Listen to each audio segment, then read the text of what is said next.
साथियों नमस्कार। राम और रावण ये दोनों किरदार आप सभी के अंदर है, मेरे भी अंदर है। अब इन किरदारों से आप क्या बनना चाहते हैं? जो राम को शरीर मिला था वही शरीर आपको भी मिला है, जो रावण को शरीर मिला था वही शरीर आपको भी मिला है। अब यह है कि आप इस शरीर से कौन सा कैरेक्टर इसके अंदर आप लेना चाहते हैं? राम का कैरेक्टर धारण करना चाहते हैं, या राम का अंश धारण करना चाहते हैं, या रावण का अंश धारण करना चाहते हैं?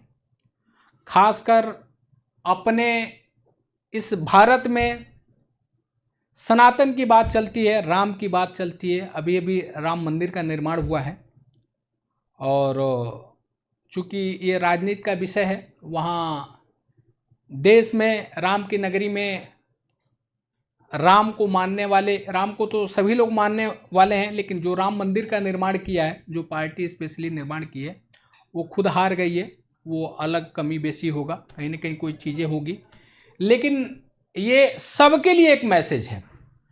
आज मैं जो मैसेज बनाने के लिए बैठा हूँ, स्पेशली पर अपने इंजीनियर सोसाइटी के लोगों के लिए बनाने के लिए बैठा हूँ।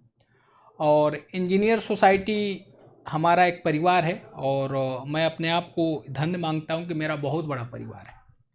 और शायद हो सकता है कि आप लोग इस चीज़ को मानते हैं कि नहीं मानते हैं, कि मैं रियल में दिल से इंजीनियर सोसाइटी को अपना परिवार मानता हूँ कि नहीं मानता हूँ, मुझे नहीं पता है, ये आप लोगों की फीलिंग है। मेरा काम है अपना कर्म करना।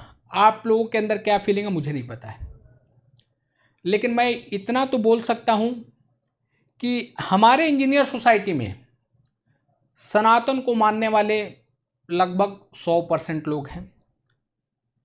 तो देश में तो नहीं है, अयोध्या में नहीं था, वहाँ पूरे सनातन को मानने वाले लोग तो नहीं हैं, लेकिन सनातन को मानने वाले लोग ज़्यादा हैं।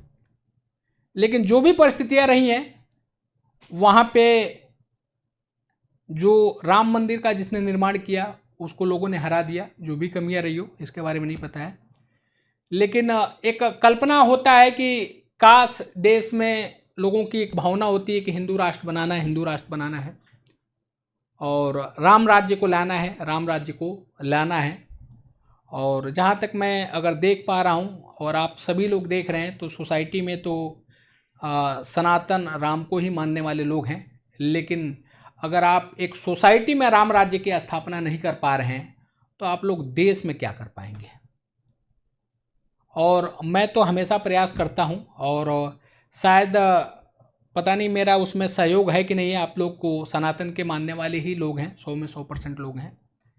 अगर जहां 100 में 100% लोग सनातन को मानने वाले हैं, वहां पे राम राज्य या राम की विचारधारा की का स्थापना नहीं हो पाएगा, तो ये दुर्भाग्य की बात है।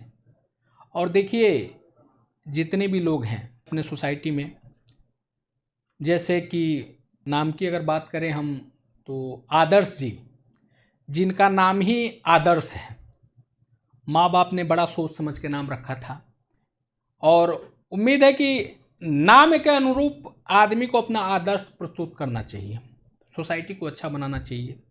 आपके बगल में विक्रांत जी भी हैं, पैसे से बड़ा अच्छा काम चल रहा है, अच्छा कर रहे हैं, अपने कर्मों से अच्छा पहुँचे हैं, और वो एडवोकेट भी हैं।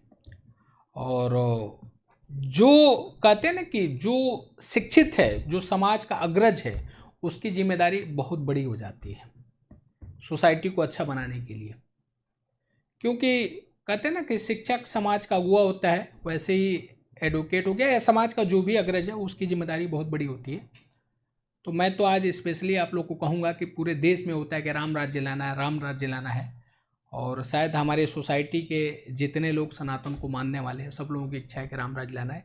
लेकिन आप एक छोटी सी सोसाइटी में राम राज्य तो ला के दिखा दीजिए। आप लोग कहते हैं ना, संगत से रंगत बदलती है, संगत से रंगत बदलती है। तो लोगों की अगर अच्छे संगत वाले लोग मिलेंगे, अगर उसके बीच में बुरा संगत वाला भी व्यक्ति आ जाएगा तो अच्छा बन जाएगा। लेकिन अच्छा संगत वाला व्यक्ति अगर बुरे संगत वालों के बीच में चला जाएगा तो निश्चित है कहीं ना कहीं उसके अंदर भी वो चीज़ आ जाएगी, बदल जाएगा वो। तो मेरा ये मानना है कि सोसाइटी अच्छी चल रही है, कुछ लोग हैं जो भी है, और शायद एक हमारे, उनको मैं एक तरह से नाम मुझे याद नहीं आ पा रहा है, लेकिन हाइट में बड़े छोटे हैं और उनका नाम मैं इस बड़ा यूनिक नाम रखता हूँ। वो भी सुनने में आया है कि भाई उनको भी मैं मैसेज देना चाहता हूँ कि भाई आपके भी बच्चे इसी सोसाइटी में रहेंगे, माहौल अगर ख़राब होगा तो आपका बच्चा भी ख़राब होगा, माहौल अच्छा होगा तो आपका बच्चा भी अच्छा होगा। मैं तो चाहता हूँ कि सोसाइटी के बच्चे आगे निकलें, आईएएस बने, पीसीएस बने। आप ज़रा सोचिए कि अगर एक सोसाइटी का बच्चा आईआईटीएन बन जाए या आईएएस बन जाए, आईपीएस बन जाए, तो आपके इसका इम्पैक्ट आपके बच्चों पे भी जाएगा, उनके अंदर भी होगा कि भाई वो भैया बन सकते हैं तो हम भी बन सकते हैं। और देखिए, शांति ही विकास की जननी होती है, शांति ही विकास की जननी होती है। अगर मन शांत होगा तो आदमी अच्छा सोचेगा और अच्छा करेगा, उसका रिजल्ट भी अच्छा आएगा।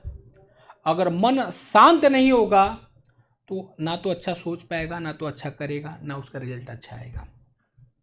और सोसाइटी को अच्छा बनाने का जिम्मेदारी सिर्फ सोसाइटी के अध्यक्ष, या दिलीप पांडे जी या दिलीप दुबे जी या उपेंद्र दुबे जी या जो भी हैं, मतलब सक्रिय प्रशांत जी हैं, जो भी सक्रिय लोग हैं, सिर्फ उनकी जिम्मेदारी नहीं है। विगत पिछले दिनों सोसाइटी के ग्रुप में कुछ चीज़ें बातें चल रही थी, स्पेशली मैं बिट्टू जी का भी नाम लूँगा। वो उनकी वो चैटिंग चल रही थी जो कि बिल्कुल ही बेबुनियाद, बेतुकी, अब बिल्कुल ही गलत थी। और सब लोग देख रहे थे लेकिन मुख्य दर्शक थे। तो मैं आप सभी को बताना चाहता हूँ कि ये जिम्मेदारी अभिषेक सिंह या दिलीप पांडे या उपेंद्र दुबे किसी अन्य लोगों की नहीं है। अगर कोई चीज़ कहीं खराब होता है तो कहते हैं ना कि गलत करना सर्वथा गलत होता है, गलत करना सर्वथा गलत होता है, लेकिन बार बार अगर गलत हो रहा है तो कहीं ना कहीं जो गलत को बर्दाश्त कर रहा है वो उससे भी बड़ा गलत है। अगर आप लोग मौन हैं, कोई अगर ग्रुप में या कहीं भी सोसाइटी में कोई अगर गलत कर रहा है, अगर आप चुपचाप मूकदर्शक हैं तो ये आप भी गलत हैं उसमें।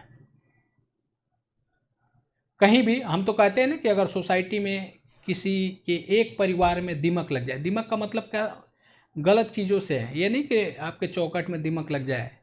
तो दीमक का मतलब किसी बच्चे के अंदर अगर दीमक लग जाए, उसके अंदर बुरी आदतें आ जाए, तो अगर आप इस गुमान में बैठे हैं कि भाई उनका बच्चा खराब हो रहा है ना, उनके बच्चे के अंदर दीमक लगा है, तो ये भ्रम छोड़ दीजिए। अगर दीमक आता है किसी के घर में तो सबके दूसरे के घरों में भी जाता है, अन्य घर भी इफेक्टेड हो जाते हैं। शायद मैं पहले भी बोलता था और अब भी बोल रहा हूँ, लोगों को ये लग रहा होगा भाई शर्मा जी का काम है करना है। भाई देखो, जो बांटोगे वही पाओगे आप, और जो बोओगे वही काटोगे आप। खुशबू बांटोगे तो खुशबू मिलेगा, बदबू बांटोगे तो बदबू मिलेगा। और जितना मुझे जीवन मिला आपको भी उतना ही जीवन मिला है। और इस गुमान में मत रहिए आप सब, किसी की भी बात कर रहा हूँ मैं, जो भी एनीबॉडी है, कि इस गुमान में मत रहिए। आपका कुछ है नहीं, जो अर्जित कर रहे हैं आप, चाहे चोरी से हो, चाहे ईमानदारी से हो, चाहे बेईमानी से हो, आपका नहीं हो, आने वाली पीढ़ी ले लेगी। आपका क्या बचेगा? आपका इतिहास बचेगा। आप अच्छा करके जाएंगे तब भी लोग याद करेंगे, बुरा करके जाएंगे तब भी लोग याद करेंगे। अच्छा करके जाएंगे लहजे में अंतर होगा, बुरा करके जाएंगे लहजे में अंतर होगा। तो ये मान के चलिए, जीवन आपको एक अवसर के रूप में मिला है, ईश्वर ने दिया हुआ है। और ये शरीर राम को भी मिला था, रावण को भी मिला हुआ था। अब ये था कि वो विचार, यानी कहते हैं ना, इसके अंदर जो आवाज़ निकल रही है या तो रावण का अंश है, नहीं तो राम का भी अंश है। अब यह है कि इसके अंदर हम कौन सा चिप लगाते हैं अपने अंदर, रावण का चिप हम लगाते हैं या राम का चिप लगाते हैं। तो हमारी सोसाइटी में तो टोटली शायद राम के चिप वाले हैं। सबके घरों में पूजा पाठ होता है, राम को आदर्श माना जाता है। लेकिन कौन सा आदर्श आप लोग अपने अंदर धारण कर रहे हैं? तो मैसेज देना था आप लोगों को। और पीछे एक मीटिंग की बात थी और शायद मेरे से बात किया नहीं गया था। भाई देखिए, मेरी तो ये पहली सोसाइटी है और स्पेशली हमारा हमेशा लगाव रहेगा हम जहाँ भी जाएं। लेकिन पिछली मीटिंग के लिए हमसे बात नहीं हुई थी और शायद मैं नहीं आ पाया, और मेरी भी इच्छा ये थी थोड़ा सा कि आप लोग खुद मीटिंग करें, लेकिन किसी भी कारणवश नहीं हो पाया। लेकिन मैं चाहता हूँ, बोलता हूँ, ये मैसेज आप सभी को देना था। और जिसके पास भी मैसेज आए तो मैं ये कहूँगा कि आप सभी की जिम्मेदारी बनती है कि सोसाइटी के प्रत्येक जिम्मेदार नागरिक हैं, चाहे महिला हो या पुरुष हो, उसको ये मैसेज दिखाएं अगर आपको लगता है कि नहीं आपकी भलाई के लिए मैसेज है। और हम चाहेंगे कि अगली मीटिंग हो तो मैं ये चाहूँगा कि आप सभी मेरे ऑफिस में आएँ और इतने लोग आए कि हमारे ऑफिस में जगह ना हो, बैठने तक की जगह ना हो। अगर नहीं होगी तो जगह, इससे भी बड़ा जगह हमारे पास ऊपर है, तो हम वो ऐसा बनाना चाहेंगे। तो देखिए, एक जिम्मेदार नागरिक बनिए, क्योंकि जाना आपको भी है और एक आपको अवसर मिल रहा है। और हमारे जैसा व्यक्ति है कि हम ऐसे सोसाइटी का निर्माण किए, ऐसे सोसाइटी को बनाएं और इस तन्मयता के साथ लगे हुए हैं कि इस सोसाइटी को सुंदर बनाना है। भाई सुंदर बनाएंगे तो आपका बच्चा आईएएस बनेगा, भाई माहौल अच्छा होगा। हम तो कहते हैं ना कि सिर्फ ईंट पत्थरों की सोसाइटी हम नहीं बनाना चाहते हैं, संस्कारों से युक्त सोसाइटी बनाना चाहते हैं। ईंट पत्थरों का तो बना के दे दिए, ये तो चैलेंज आप लोग भी देते होंगे कि हमारी जैसी सोसाइटी पूरे एरिया में कहीं नहीं है। अगर हज़ारों लोग प्लाटिंग कर रहे हैं तो नहीं कर रहे हैं, तो कम से कम इस बात का भी तो चैलेंज दीजिए कि लोगों का, आपके सोसाइटी का नाम हो कि हमारी सोसाइटी के जैसे संस्कार किसी भी सोसाइटी में या बिला में नहीं है। ऐसा भी तो बन जाइए, इसके लिए भी तो हम प्रयास कर रहे हैं। कि हम थोड़ा नहीं कर पाएंगे आपका। भाई देखिए, मेरा जीवन चाहे मैं बदबू फैला के चलूँ या खुशबू फैला के चलूँ, जीवन तो जाना ही है, एक एक दिन जाएगा, ख़त्म ही हो जाएंगे हम। तो ये आप सभी को मैसेज देना था। इन्हीं शब्दों के साथ मैं तो चाहूँगा कि और अवेयरनेस रहे कि कहीं भी देखिए, अगर आप नहीं बोलते हैं तो बिल्कुल गलत बात है। शेष बातें मीटिंग के दिन होंगी, अगले सैटरडे हो या जब भी हो, आप लोग उपस्थित रहिए मीटिंग में। और बाकी जो भी डिसीजन आप लोग लेंगे, जिस डेट पे मीटिंग करना होगा, तो मीटिंग तो मैं चाहूँगा कि मेरे ऑफिस में हो और इतने लोग आएँ कि हमारे ऑफिस में बैठने की जगह ना हो। ये आपकी जिम्मेदारी है। और जितने लोग जागृत होंगे, जितने लोग आएंगे, तो हम तो मान के चलेंगे कि उतने लोग आ रहे हैं हमारे पास। ये सारे लोग जागृत हैं, चेतना इनके अंदर है, अपने बच्चों के प्रति चेतना, अपने सोसाइटी के प्रति चेतना है कि हमको सोसाइटी को बेहतर बनाना, अच्छा बनाना है। और इसी श्रृंखला में मैं आगे भी कोशिश करूँगा कि सोसाइटी के बच्चों के लिए, भाई देखिए, पढ़ाई तो आप पढ़ा रहे हैं आप लोग, और मैं बोलता हूँ ना कि शिक्षा सफलता की गारंटी नहीं होती, संस्कार सफलता की 210% गारंटी होती है। शिक्षा से आप नौकरी दिलवा सकते हैं, लेकिन ऊंचाई पे नहीं पहुंचा सकते हैं। नौकरी मिल जाएगा, लेकिन सफल होना बिना संस्कार के संभव नहीं है। तो इस पे भी हम चाहेंगे बच्चों के लिए भी कार्यक्रम करना। और एक मन में ये भी था, मैसेज था, एक मूवी निकली हुई है, मूवी का नाम है श्रीकांत, और मैं चाहूँगा कि मैं खुद उस मूवी को 3 बार देख चुका, इसी बीच में अभी निकली हुई है, रिलीज हुआ है। अगर आप सभी अपने बच्चों का भला चाहते हैं, बच्चों को कोई उत्प्रेरक कहानी, कुछ विजन देना चाहते हैं, तो मैं कहूँगा आप लोग जाइए, अपने बच्चों को ये मूवी दिखाइए और अपने परिवार के साथ देखिए। भाई मेरी तो कामना ये है कि सोसाइटी का हर व्यक्ति जो 1000, 1200, 1500 किलोमीटर दूर से आया है, वो यहाँ आके नौकरी ही ना करे। मैं भी उद्यम कर रहा हूँ, एक कंपनी खड़ा किया हूँ, आप लोग भी कंपनी खड़ा करें। लेकिन ये चीज़ें कब होगी? जब विचार अच्छे होंगे, विचार शुद्ध होंगे, और कहते हैं ना, उसी के बाद ही हो पाएगा संभव। इन्हीं शब्दों के साथ नमस्कार, जय हिंद, धन्यवाद।